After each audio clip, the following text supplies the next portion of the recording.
Okay, and we're recording now. So, hello, everyone. Let me move to the slides. Um, so today we'll jump into chapter 8.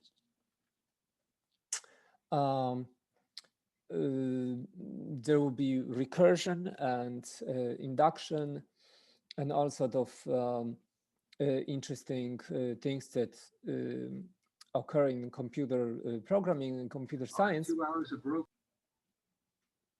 Hello, hello. Somebody is saying something. Okay, sorry about that. I thought maybe we have some comment. Uh, so, um, and we are starting with basic concepts of sequences, summations, and recurrence relations. And these are sections first to third in chapter 8. Okay. So, a sequence is a function whose domain is consecutive integers and range can be arbitrary. So for example, a person's height rounded to inches on each birthday, let's say from birth to 5th birthday, is a function that I can call denote its elements h0, h1, h2, h3, h4, h5. In a functional notations, I would denote them h brackets of 0, h brackets of 1, but I will instead use also this notation when the function arguments are consecutive integers. So let's say this was the height of this baby, and this sequence corresponds to a function from the first 6 integers, non-negative integers, into, well, in this case, the range is integers as well, because we are rounding up the height, right, to the next nearest inch. So the domain of the function is consecutive integers, and these are the kind of functions which I can represent as a sequence, because if these consecutive integers, instead I treat them as indexes, and I basically call h of 0, h with index 0, h function h at argument 1, h with index 1, etc., then I can think of these values as a sequence instead, right? And it's one-to-one. So like given a sequence, I have a function. Given a function on a domain which is made of consecutive integers, I have some sequence. And this is an arbitrary part. So in this case, the range was integers because we did the rounding. Of course, I can also think of a sequence as the way we did on Wednesday, as a sequence of 6 elements. It's a 6 tuple in the codomain, right? But right now, it will be more convenient for me to think of this as functions. So here is a finite sequence, which therefore has a finite domain. So it's defined on a finite sequence integer interval, right? Just from 0 to 6. But you can also define sequences, so sequence is also a function which goes from consecutive integers, but an infinite range of integers, right? So here is an example of a function of a sequence defined on z plus, so positive integers. So therefore, the first index here is 1. And I have some functions here, right? And you can guess that these are basically consecutive powers of 2, right? So the indexes have to be consecutive integers, but the initial index is arbitrary. It's we very often use 0 for the first index, so therefore we call a sequence H0, H1, H2, etc. But we also customarily use 1 as a first index. But you will see that in many applications, it's more convenient to have an index which is very different, the initial index of a sequence. So anything, any function that is on consecutive integers from any beginning to any end is called, or infinite, but only infinite forward, not sort of, not starting infinitely. So we don't call such things sequences, although I guess we could extend the notion to them. So if you want to specify a sequence, well, if it's a finite sequence, so one way is to just list its elements, right? So let's say you have a sequence denoting average rainfall in California, 6/1950.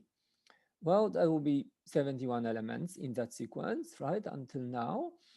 And here is an example of a sequence where a convenient first index would be very far from 0 or 1, right? So if I want to do these rainfalls, I have, like, let's say, variable r for this function, and my first index would be r at 1950, or an average weight of people by age, right? So though that is a finite sequence also, right? Like, since human age is not infinite. But alternatively, especially with infinite sequences, right, where there's really no other way to define it, you give a explicit formula for a sequence. Well, we'll soon see yet another way, but here is one way. Give an explicit formula. Define an initial index, let's say 1, and define a value of a sequence at index n as some explicit formula involving n. So for example, 2 to the n plus 2n, right? If you evaluate this for first few integers, you can evaluate this, right? And it will grow like powers of 2, but a little bit more, like, right, twice the index added. This is also a fine specification of a sequence. Here, just some examples. So a sequence H, infinite sequence starting at index 1, mapping to reals, and I define it as an identity. So h of x is just x. So the sequence will be 1, 2, 3, 4, 5, 6, right? At index 3, the value is 3. At index 4, the value is 4, because it's an identity function. Take another function. G of x is 2 divided by x. So now it matters that the codomain is reals, although it could be rationals as well, right? And let's just evaluate this, right? So at index 1, 2 to the 1, 2 over 1 is 2, 2 over 2 is 1, 2 over 3, 2 over 4, 2 over 5, 2 over 6, etc., right? Here is another example, a constant function.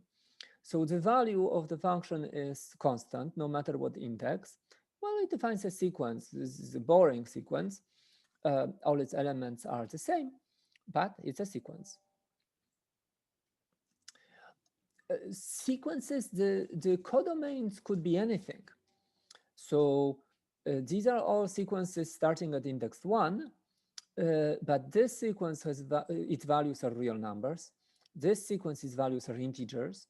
This sequence, its values are bits, and so on and so forth, right?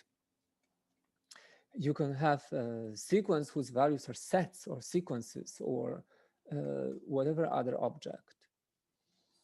So here's this other way of defining infinite sequences. So we can, list the elements, although for infinite sequences is not like a best method because you would have to infer the pattern from the element specified. You can give a explicit formula for how to compute the value of the element of the sequence at any index, which is the value of the function at any argument. Or we can do it by recurrence relations. So in recurrence relations, work like this. You first, there's a base case. So you specify some initial values of the sequence. Let's say the sequence starts at 0, and you define the 0th element of the sequence and the first element of the sequence, right? So at two different indices. And for the remaining ones, so for all indices greater or equal to 2, so anything, any integer higher than 1, you define the value of the sequence in terms of some formula, but it's not a formula that involves n. So it cannot be evaluated just like these formulas, right? So this was the formula. I can evaluate it at index 100 without knowing what the sequence was for at index 99, 98, etc. Not here. I define the value of the sequence at index n in terms of some formula involving values of the sequence at some previous indices. Here's an example where some previous indices are the one before, so n minus 1, and the one before that, so n minus 2.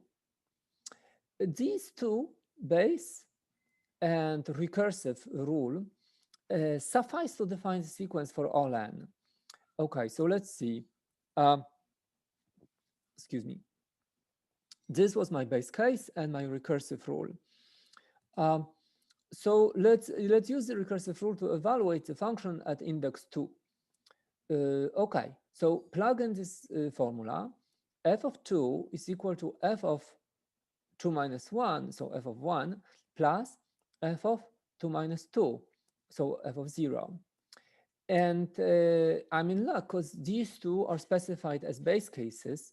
So I just plug in their values. And now I know that that the value at 2 is 2. Okay. Now the value of 3. Okay, so now n is equal to 3.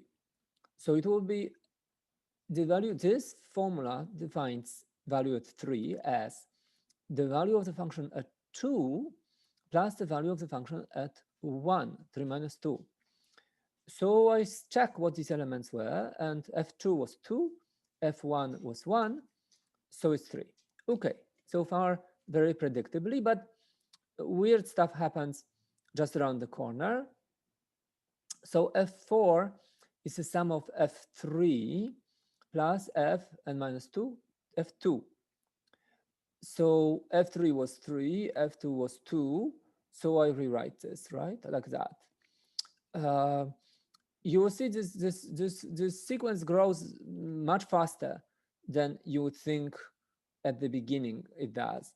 So f5 is f4 plus f3, and I just check these values, right? So each of them, you know, the sixth one is defined as the sum of the fifth and the fourth. And whatever these were, you just check what they are and you substitute and you evaluate.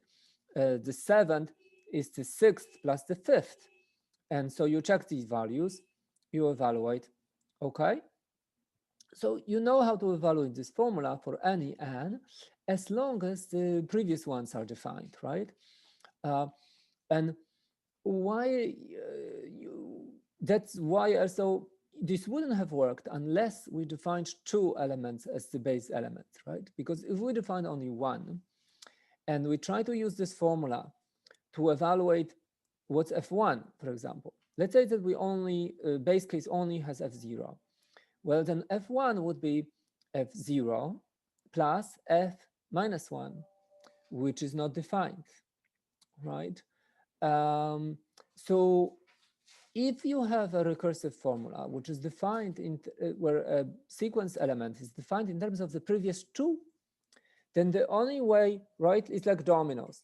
if the next guy is determined, it's a function of previous two, then, well, they had to be defined. So I guess you go back. So, but how do you define this guy? Well, it's a go back and it's the previous two, then go back. But it has to start somewhere. It has to start with some true defined a priori as a base case, or otherwise this recursive formula could not be hooked up and start defining the rest. But you can, I think, intuitively convince yourself that that this would define for all positive, for all integers, non-negative integers, right? The value of the function at argument n. Because of this, okay, wherever you want to evaluate the function, you define it in terms of previous two. So I guess you have to evaluate the previous two, but they are in the terms of previous two, and so forth and so forth, right? So you have this tree of evaluation, perhaps very complex. Nevertheless, it exists, and eventually it hooks up from the base case. I see very active chat, but I hope that Will is like firing off and replying to stuff because, okay, yeah, it's a division of work. Thank you, Will. And all right. Yeah, this I expect there's lots of questions here.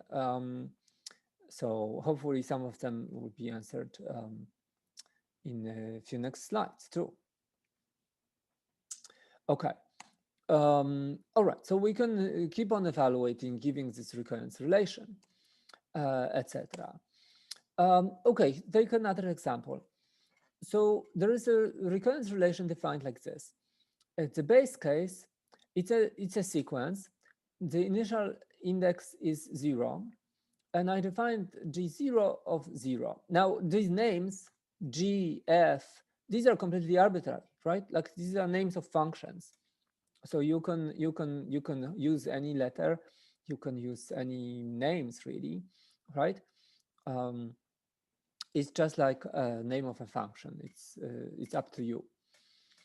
Okay, so I have a function g, which at 0 it's 0, and at any point greater than 0, so starting from 1 and up, I define the value at argument n as the value of that function at an argument that is roughly half n.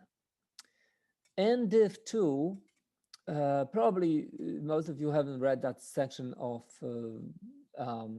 chapter 4. It's the last section, I think, which defines this. So n div 2 is the floor of the division n divided by 2. So if n over 2 is an integer, you leave it. And if it's not integer, you bring it down to the nearest integer, right? That's the meaning of the floor function. So, okay, let's see if this is a successful recursive definition, right? If it suffices to define the function at 0 for this recursive rule to define all the values of this function. Okay, it's not apparent when you stare at it. You have to like plug in and see. And perhaps then you can reason about it too, right? But the best thing is to just try. Okay, so how would we evaluate G1?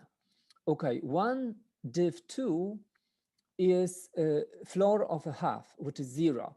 So that's great because G at 0 is defined. It was a 0. So, and now we plug in 0 for it, and it's some arithmetic formula which just adds 1.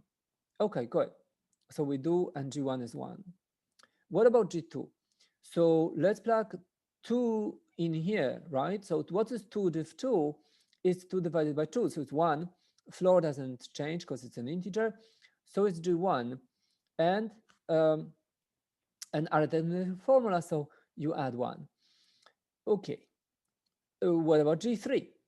Well, 3 div 2 is a floor of 3/2, which is floor of 1.5, which is 1 again. So G3 is actually the same as G2, right? Because it's defined using the same formula in terms of G1. So I know it's 2. Likewise, I can compute the next two, because an integer diff2 and the same integer plus 1 diff2 is the same, right? If I start with an even integer. So that pattern will repeat. So both G4 and G5 are defined in terms of G2, because both 4 and 5, when I do diff2 on them, I'm getting 2. So it's G2 plus 1. So I check what the G2 was. Okay, it was 2. So now these guys are 3. G6 and G7 are both defined in terms of diff of these, which is 3. So they're defined in terms of G3. But G3 was the same as G2, was 2. So all these guys are also 3. Okay, etc. But you can see that this function grows extremely slowly. In fact, the region of 3s was twice larger than the region of 2s, and the region of 4s will be twice larger than the region of 3s, etc. So maybe some of you can guess that this is a logarithmic function. Okay, and you might not see a logarithm here. In fact, computing logarithms might appear like a hard problem, right? Like, how do you compute logarithms exactly, right? Like, how do you have a fast procedure for computing logarithms? Well, I don't know if this procedure is fast. Maybe it's not too bad, actually, but it's incredibly simple. And it doesn't give you an exact logarithm, it gives you an approximation, to the nearest integer. But in many situations, that's good enough. And who would have thought, I guess, right? I mean, even now, I'm like, this is incredibly succinct. And unlike the word succinct, which I'm not sure I'm pronouncing correctly, but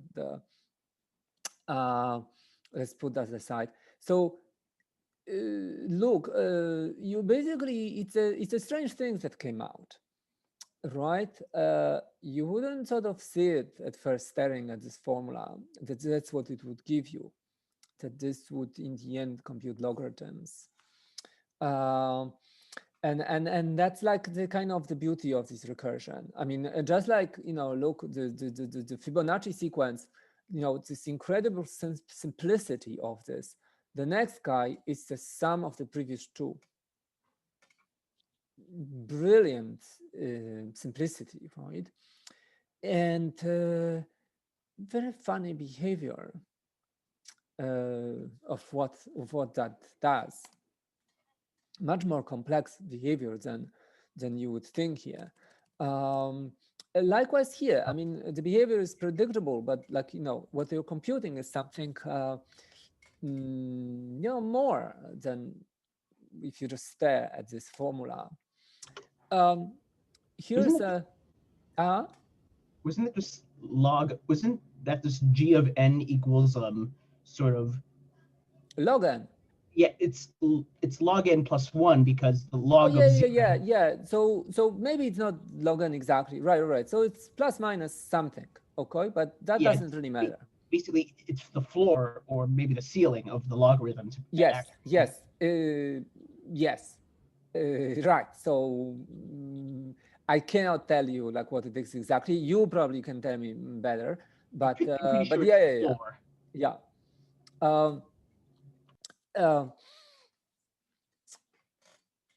So, but thank you. So recurrence relation is, okay, so here's another example. You start from 2 points. You define, it's like Fibonacci, but with a twist. You take n previous elements, and then you add the one before. Okay. Well, again, you check basically what does the recurrence relation look like. Essentially, how many and how far away from this index these previous elements do you need to compute this value. And because it is the same kind of moving sequence like Fibonacci, I need the previous two. So by the same token, I need to start with some two. And so you can see, you can evaluate this, where now the evaluation will take n and multiply by the hn minus 1 and add hn minus 2, right? So it will grow much faster than Fibonacci, as you would expect. Okay, so here's another case. You have some recurrence relation like this. Notice in all my previous recurrence relations, I called the value on the left-hand side, the index was n, and here I have an index which is some other function of an integer, right? So it's n plus 1 instead of n, okay? J here, but that doesn't matter. That's fine too. So I define j plus 1 element of the sequence in terms of the values, the following arithmetic formula involving values of that sequence at index j, so 1 before, j minus 1, 2 before, and j minus 2, 3 before. And the arithmetic formula takes these three and adds the first one, adds twice the second, and then subtracts 3 times the third. So again, we staring at this, we don't know how this exactly will behave. But we know one thing for sure, that I need to, if my formula defines, in the next element in terms of previous three, then the only way this could work is that eventually I have to start with some three who are not defined by anything earlier. And if I only have two, then if I try to apply this formula to the next, well, it will demand to see previous three. It will see this guy, but where is the third? Okay. So it will bomb at that point, right? So you need some three initial values, right? These initial values can be defined sort of at arbitrary points. So if you start them at index 5, then this will define infinite sequence starting from index 5. If you start them at index 0, it will define infinite sequence starting at 0. So if, let's say, you define it at index 0, 1, and 2, right? So this is the initial consecutive 3 elements defined. Then this will define the function forever, right? So check it for how do I compute the third element? Well, I have to be careful with these indexes. So the third element was defined instead of j equal 2, right? So this is 3 if j equals 2. So I need h2, h1, and h0. Well, I have them. So I use this general formula. I plug h2, h1, h0 into the formula. Okay, and I get some arithmetic I evaluate. For h4th is defined in terms of j equals 3. So I need to take h3, 2, h2, minus 3, h1, which I have here. And again, all of these are evaluated already. Here is h3, and h2 and h1 were my base cases, right?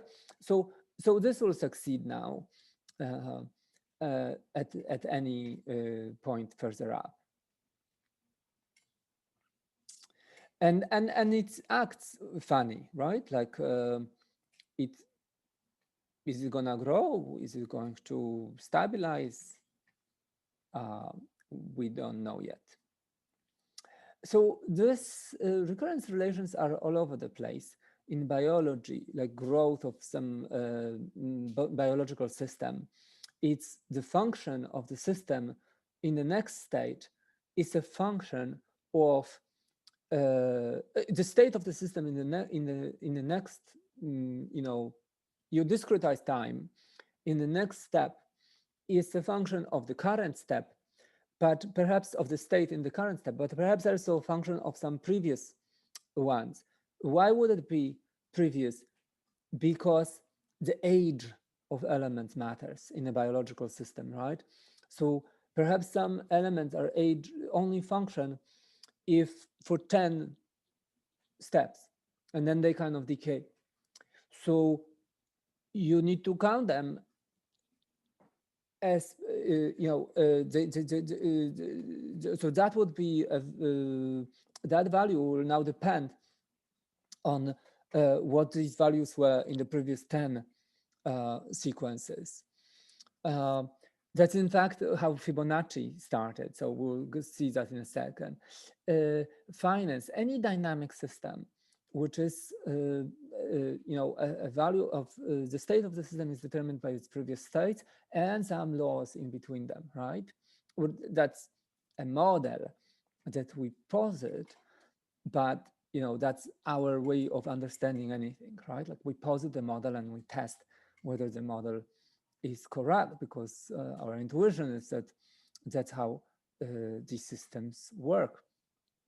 And of course, in computer science, first of all, computer science wants to model biology, wants to model finance, etc. And we do that at UCI. There's whole groups at computer science department devoted to like these kind of modeling of biological systems, for example, and network behavior, right? Like a big topic. And so, but more immediately, you have some recursive algorithm that, just like a Fibonacci, defines, a value of the system in terms of some previous values, right? And that's a recursive operation. So you sort a list.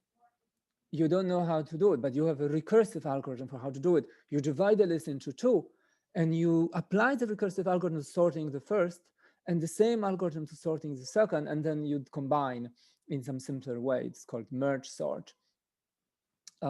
So that's like evaluating a value of a value of a sequence at some point as a formula of what it is at previous points. This will reoccur in computer science again and again, and we'll see some examples soon. Okay, where did Fibonacci get his thing? It was a biological system. It was a population growth of a rabbit colony. So Fibonacci said, okay, let's suppose you have a group of rabbits such that every pair produces another pair, but only if they are 2 months or older. So that means that f of n is all the rabbits, and let's say rabbits don't die, okay? So an optimistic assumption. F of n, the number of rabbits today, is all those that were yesterday, plus new ones. But what are new ones? Only 2-month-old rabbits reproduce. And they reproduce sort of perfectly. So every 2 give 2. Okay, so therefore, however many rabbits that are 2-month-old, they are going to spawn off another set equal to their size. So therefore, you're adding f of n minus 2. And that was his formula. Apparently, this formula was found in some Indian mathematics for some prose patterns, but I'm not sure I'm getting these references correctly. If somebody knows, they're very welcome to enlighten all of us on Piazza. But okay, so you have this dynamic biological system. Some obvious questions occur, like, how big is the colony after 100 months? How, or conversely, like, how fast would you get to 1,000 rabbits? Okay, to answer these questions, of course, you can evaluate the formula and just see what do you get after 100 months, or how fast did you cross the 1,000 rabbit barrier. But it would be more convenient to have an explicit formula for this, right? So instead of a recursive formula, to have a closed form formula. In other words, a formula like the one we started with, where the value of fn is not dependent on some other values of f at some other point, like n-1, n-2, but at just n. So you have n and you evaluate your function. It's some arithmetic formula involving n. Well, this is the arithmetic formula for Fibonacci. Okay, kind of complex. It's not even clear why it's an integer when you stare at this for every n, right? It's like you look at it and you're like, I have to be lucky for this to be an integer for every n, but it is. And how come this was derived? Okay, we'll see. We'll see at the end of chapter 8. We'll actually compute these things. Like here is the formula. Come up with recursive one. Come up with a closed formula for it. We need this because in algorithms, like there is a recursive formula, and you have to have like some notion of like what this would come down to in a closed form. Is it linear? Is it quadratic? Is it exponential? Is it logarithmic? What is it? So you see that it's actually kind of close to, it is an exponential.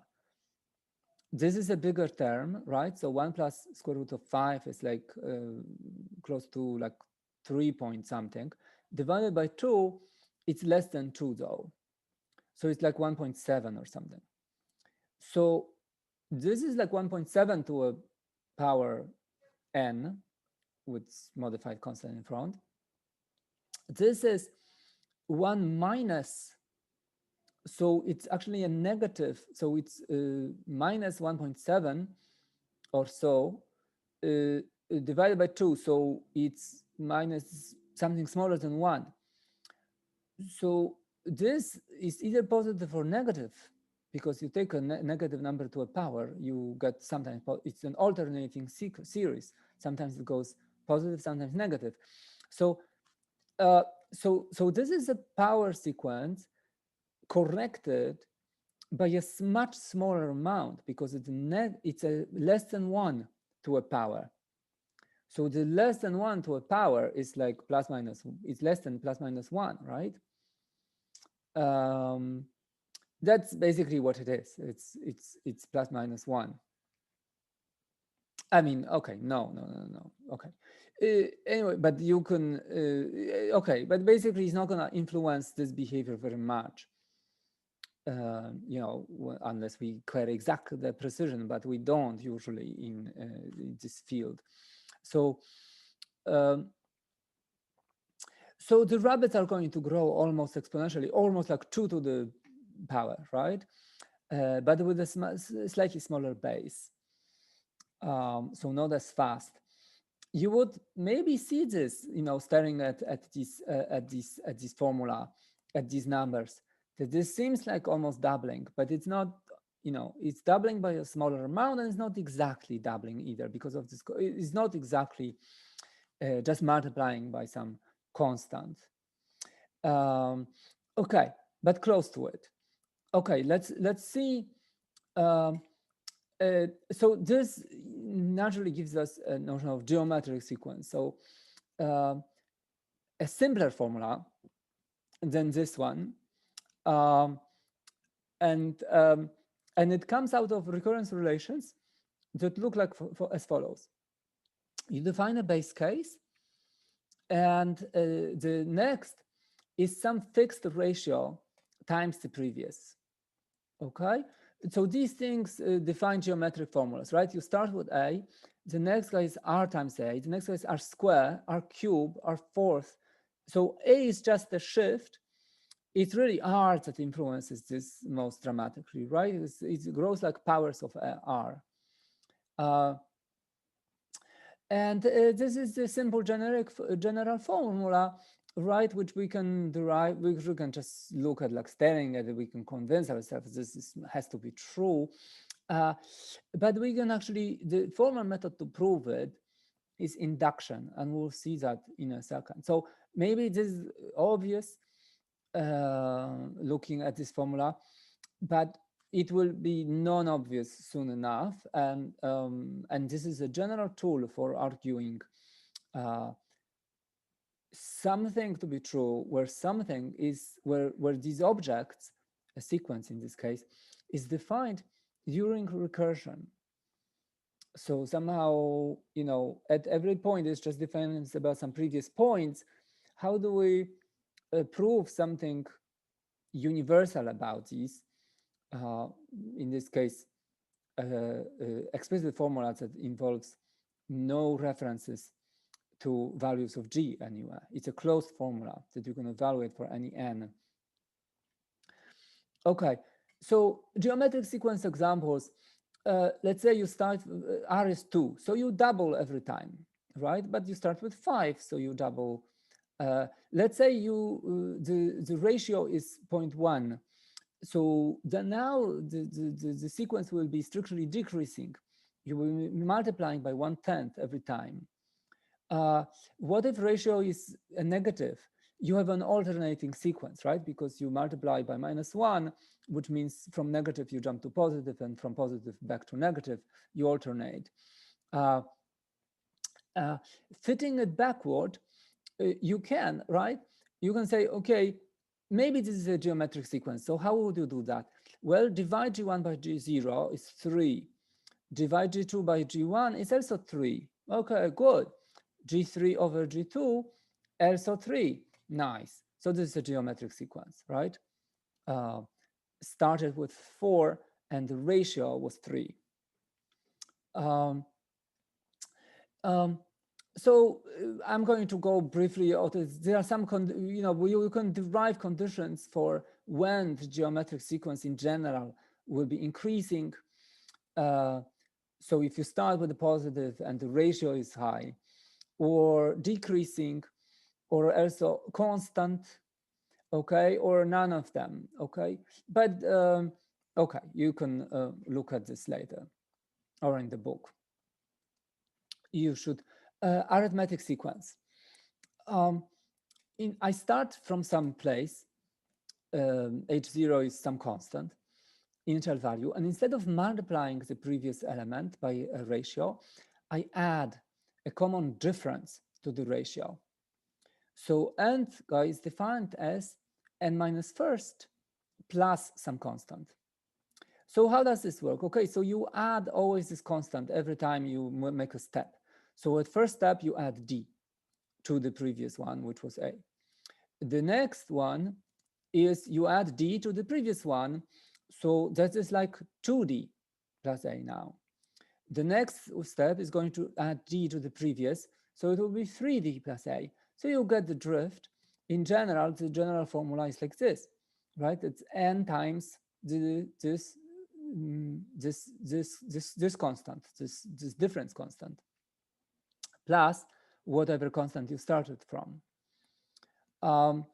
Okay, and indeed, you can prove that by induction as well. So examples of arithmetic sequences, again, these are straightforward. So have a look on the slides. And the conditions for when the function is increasing or decreasing obviously depend on this d, right? If it's positive, you increase. If it's negative, you decrease. So they're simpler than in case of geometric sequences. Here is the more abstract concept, summations. So you have a sequence. Now you want to sum elements in the sequence, and you want to sum them from some index to some target index. So from some start to some target. This is a special notation, sum over all j's starting from s, ending at t. And what I'm summing is a variable which is aj. So it's a value of sequence A at index j. So when I envelop this summation, it will be summation of as plus 1, as plus 2, etc., all the way to at. If s equals t, then this is just as. Okay. If t is smaller than s, then this is a 0. You're not adding anything. If the sequence have explicit, so you define the sequence, okay, in a closed formula. So here is the definition, closed formula definition of a sequence. AK is k square. Then I can evaluate what is the summation of AK terms from k ranging from 3 to 6, right? It's A3 plus A4 plus A5 plus A6, but because it's a closed formula, I can replace them with evaluate each of them, and then it's arithmetics. Okay. I could have a formula, a more complex formula, right? Like let's say not k square, but 1 plus k square. Okay, so now it's the same as before, but now I use this new formula to evaluate each of the AKs, right? And you might, by the way, notice that this sequence is like the previous one, but with just shifted indices. So this sum is as if I was summing the previous sequence, but I was indexing from 4 to 7, and it would be the same thing. But what if the sequence I want to sum to a variable? So I define Sn to be a new type of sequence. Its value of this S sequence at index n is the sum of all values of the sequence A from, let's say, 3rd to the nth. So the first value that I can define it at is n equals 3, right? Because at this point, the summation will just involve, it will at s index 3, S3 is just A3. S4 is A3 plus A4. S5 is A3 plus A4 plus A5, etc. And you can ask, well, what is the closed formula, sorry for misspelling, of for Sn? So I have a closed formula for AK. Now I want to sum over these AKs. I want a closed formula for that too. So summation is really a recurrence relation.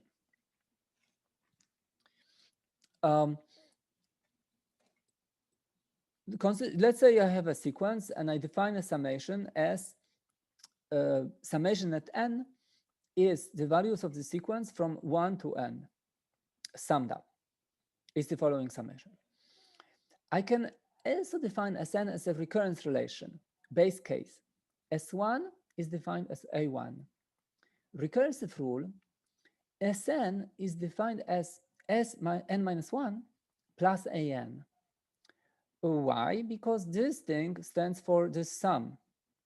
So therefore, it's equivalent. So summation is really a recurrence relation, okay? Applied to, it's a particular case of a recurrence relation. Here is a closed form for the summation you had. We had on the previous slide. The sequence AK was defined as AK is k square. And now I'm summing over elements of that sequence, starting from index 1, ending at variable index n. And what is the closed form formula for these sums? It is this. And again, we will use induction to argue such things. Now you can see they're more complex, and it might not be so easy to either observe them or to argue that they are correct. And the recurrence relation, we will actually use recurrence relation on the following recursive definition of this. You start with 1, And the next guy is the previous plus n square, right? So that's a natural way to define this summation, right? A concise way as well. I think this is the last thing I will do, a closed form for the sum of terms in a geometric sequence. So I sum a sequence whose the sequence is a geometric sequence. Okay, so this, when I plug in the values for this, it looks like a plus ra plus r square a plus r to the nth a. A, of course, comes outside of the bracket, right? So the interesting part is, what is 1 plus r squared plus plus rn, r to the n? What is the sum of consecutive powers of some base r? That sum is this. It's r to the next power minus 1 divided by r minus 1. There is a, so for example, if r is 2, and because a is really noise, so I'm setting a to 1, so the sum of consecutive powers of 2 is 2 to the next power minus 1 divided by 2 minus 1, which is 1. So I don't see, right? It's just implicit here. And you can do it for any power. There is a very sweet arithmetic proof of this. So actually, you don't need to use induction. You also have elementary proof for this. But also induction can prove it for you. And OK, I just lied by saying that this is my final thing. Here is a corresponding thing for arithmetic formulas. They're easier. OK, this is the formula that you might have seen, because in those formulas, a, the initial value, is kind of noise, because obviously I'm just adding it n times every time. So that's the simple part. That's n times a. The d is really kind of easy, because this is d plus 2d plus 3d plus 4d plus nd. So it's d in front. And the real question is, what is 1 plus 2 plus 3 plus 4 plus n? And this, you might remember the formula for that, right? It's n times n minus 1 over 2. Again, you can use it using basic math, but you can also see it by induction. Okay, so I think I will stop here. I will stop.